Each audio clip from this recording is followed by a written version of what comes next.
Ito kami guys, paghapon na guys, nag-ayos ng yabe. Pero yan si Uncle Marshall guys, hindi nagpapawat yan. Naglalagay pa lang ng langis. Discharge yung battery niyan. Yun si Renz Abando. Yun o, yun o. Oh, ano mo.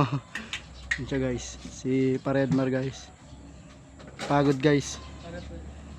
Okay, si Uncle Efren guys, ayun o. Ito guys, dito kami guys. Ito yung transmission, binaba ko naman. Tapos makina, hindi pa nababaklas. Yung pa yung ginagawa ni Amboy. Makina na naman. Kakabit bukas ng Efren guys. Yan, makina ulit. Hanggang dun yan guys. Kita nyo guys ang view ng aming ginagawang view deck. Ito guys, yan. Ito guys. Ito siya guys, oh. Yun pa yung view namin guys, oh. Ganda guys, oh. View. Daming truck yan guys. Ito yung boss namin guys.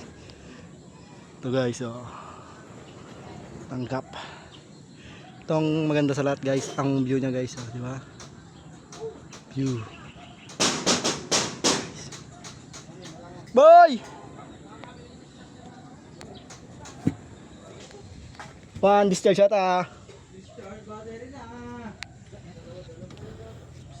Dito na guys. Uncle Marshall guys. Ano, suko na? Discharge? Discharge. Oh guys.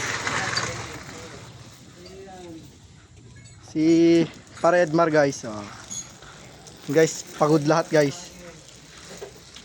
Guys, tutur ko kayo sa talyer. Itong vice grip guys, bukas na natin ibalik yan. Hindi pa naman ihanap. Babalik natin pag ihanap. Guys, tara guys, dito na tayo sa talyer guys. Alaksin ko na naman! Ito guys, oh, may binubo pa silang ano guys, differential. Binangga ng Uncle Marshall. Nabasag guys. Binangga niya guys, nabasag guys. Ito ang rod. Mali yung pyesa niyan guys. Papadala daw nila dun. Ito po. Yung gawa ni Amboy, yung pa binabaklas. Nalaglag pa yung D7 dito guys sa loob dyan. Dito guys, tara na guys. Dito tayo guys. Wag yan. Baka ma-mute tayo. Guys, ito guys, oh. Ma-mute. Grabe. Guys. Oh guys.